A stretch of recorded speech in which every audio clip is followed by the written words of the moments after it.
Mamerina ny arahaba ho antsika mpanaraka ny televiziona malagasy tompoko lasy tompoko vavy atao anatin'ny fandarana manokana indray isika izao rehefa avy nanaraka ny fampalalam-baovao teo hiara-malala ny tranga mampalahelo nisy tamina fatra sasany teto Madagasikara tatoato dia ny fahaverezan'olona na ankizy izany na olon-dehibe nisy ihany koa ny fakana-keriny na rahana von'olona tamin'ny fomba feno abibiana nalohan'izay tranga izay indrindra dia nanapa-kevitra ny fitondram-panjakana ny ananga na centre opérationnel na ivy-toeram-pibakiana manokana amingorana izany tambazotra ny olona mpanao ratsy izany ka atao anatin'ny fandarana manokana isika androany dia nanasa vahiny anankiroa dia ny tompona andraikitra avy eo anivony izany ivy-toeram-pibakiana izany ato amin'ny ankaviako ato misy ny commissaire Razafindamanitra Fleuris dia misy ny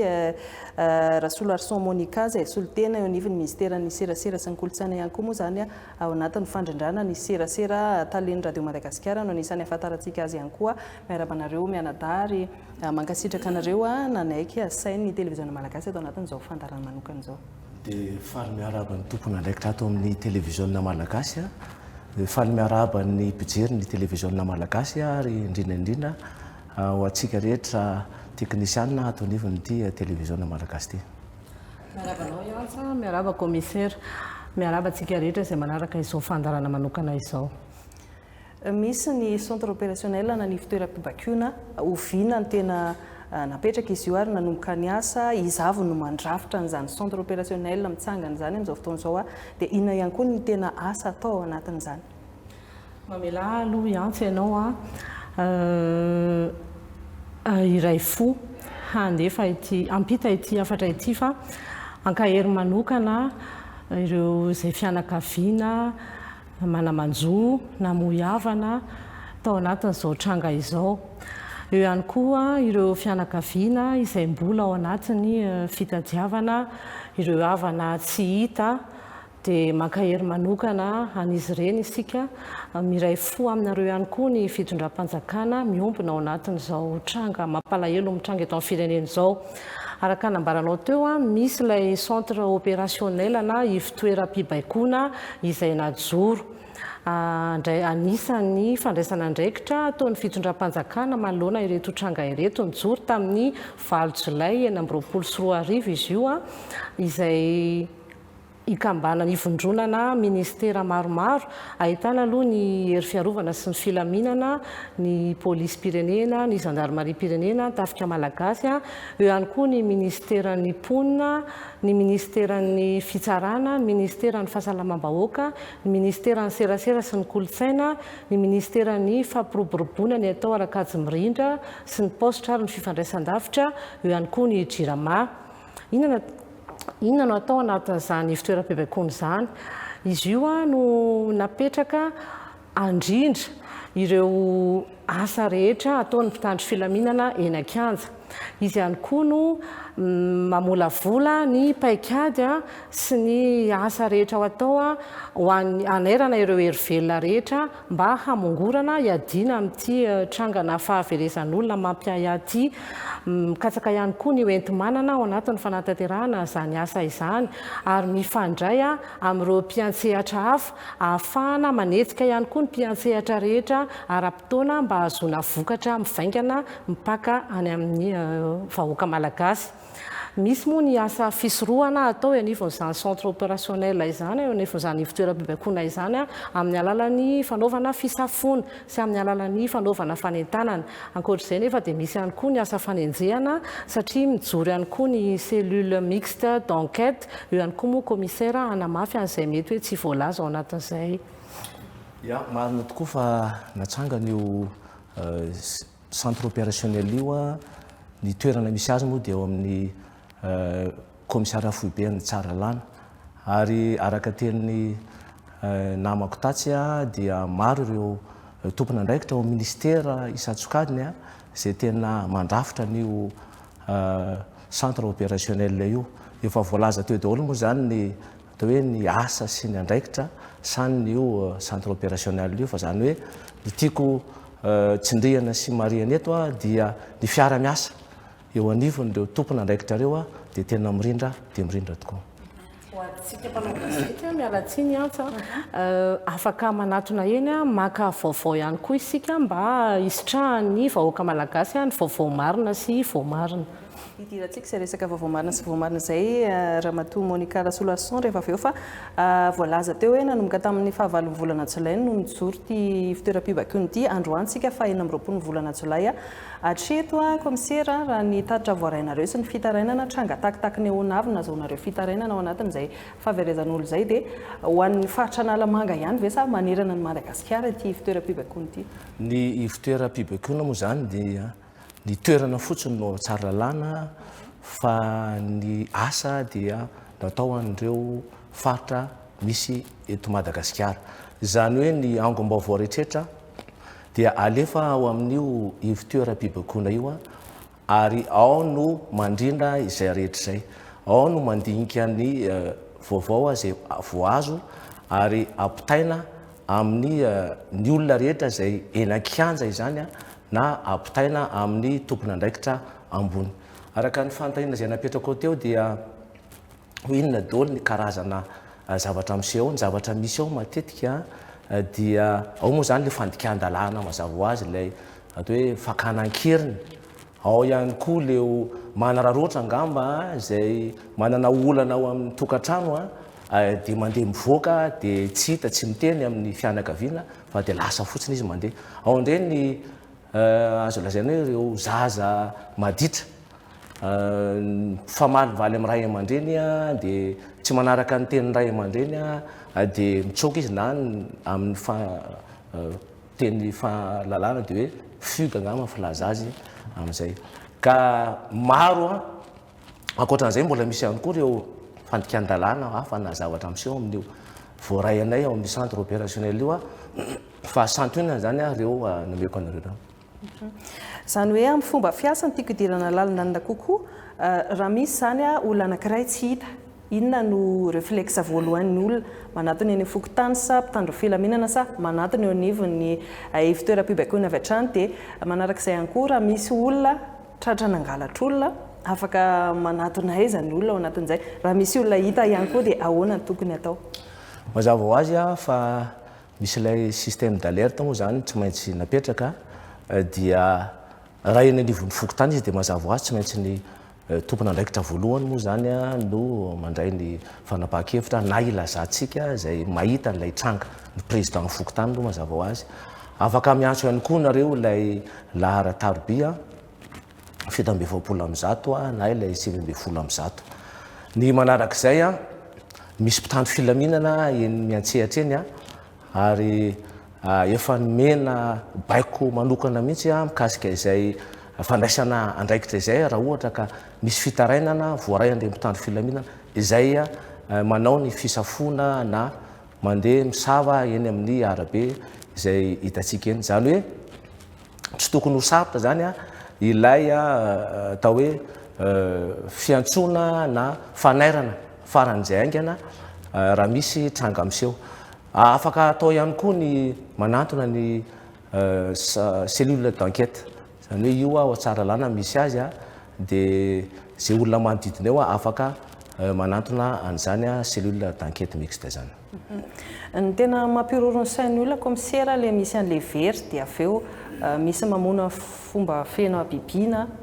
dia ny teny moa ny filohan'ny fanavaozana tamin'ity herinandro ity hoe efa manomboka fantatra ozy izy ny atidomokodrika n'ity asa ratsy ity efa nisy olona nampidirina ponjy. Aiza ho aiza ary amin'izao fotoan'izao ny mahakasika ny fanadihadiana sy ny famongorana an'izay satria izay ny tena andrasan'ny olona ny vahoaka malagasy amin'ny fijoroanareo fitoeram-pibaikoana. Tiako ihany ny manamarina fa le mpanelitsao ihany koa dia tena misy ary iny no tena anisan'ny ezahan'ny mpitandro filaminana sy ireo ao anatin'ny centre opérationnel satria mamely zavatra tsy marina dia miteraka fikorotanana eto amin'ny tany sy ny firenena tsy azo ekena zany zavatra zany. Ny miresaka famotorana indray dia arak'le lazaiko teo misy ny cellule d'enquête dia iny moa zany tsy ambaratelo ny asa iny dia rehefa tonga ny fotoana izay ametrahana izay zavatra dia hoentina eny amin'ny fitsarana izy dia ny fitsarana zany no manapa-kevitra farany zany hoe ny renseignement na reo angom-baovao rehetra na le fitarainana izay tonga ao amin'ny cellule d'enquête dia tsy maintsy manao ny fikarohana ireo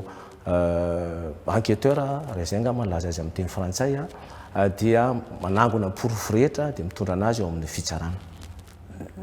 Mahakasika ny resaka serasera hitodika tao Andramatoa Monica Solarson satria ny anivon'ny ministeran'ny serasera sy ny kolontsaina no anisany mitarika izay serasera zay anisan'ny zava-dehibe izay serasera izay araka nambaran'ny komisera teo hoe misy ihany koa ny panely sao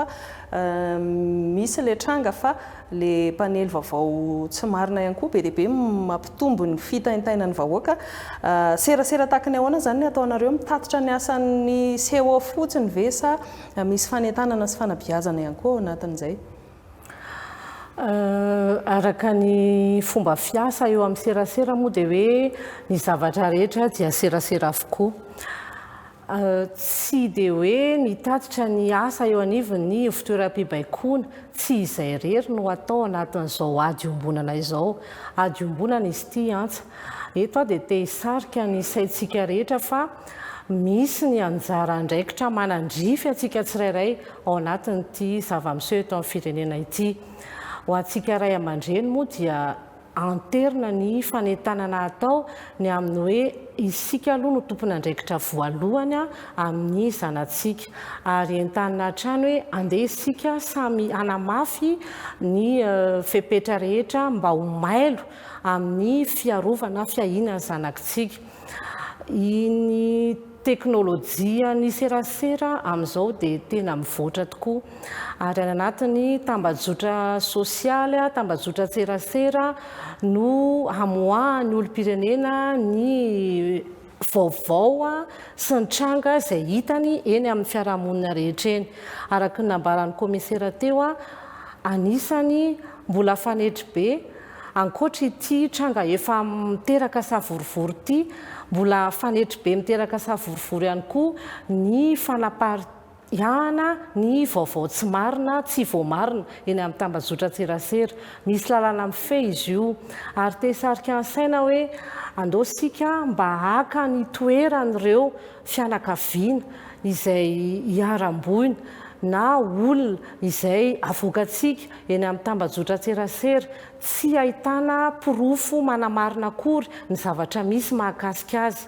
Raha mba isika no mandray an'izay toeran'izay manao ahoana ny mety eo ho fetraikany amintsika ihany koa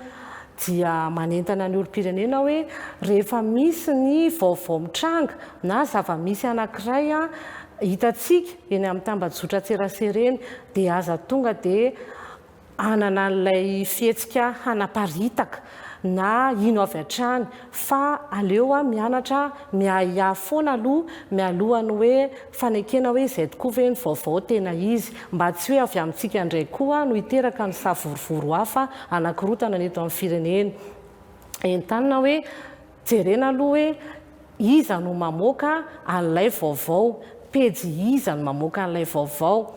pejy atokisana hoe efa namoaka vaovao marina ve io pejy io. Manarak'izay koa dia hoe manao ahoana ny famoaham-baovao nataony io pejy io raha oharina amin'ny pejy hafa. Andeha zany hoe hanamarina ihany koa an'ilay vaovao amin'ny pejy hafa isika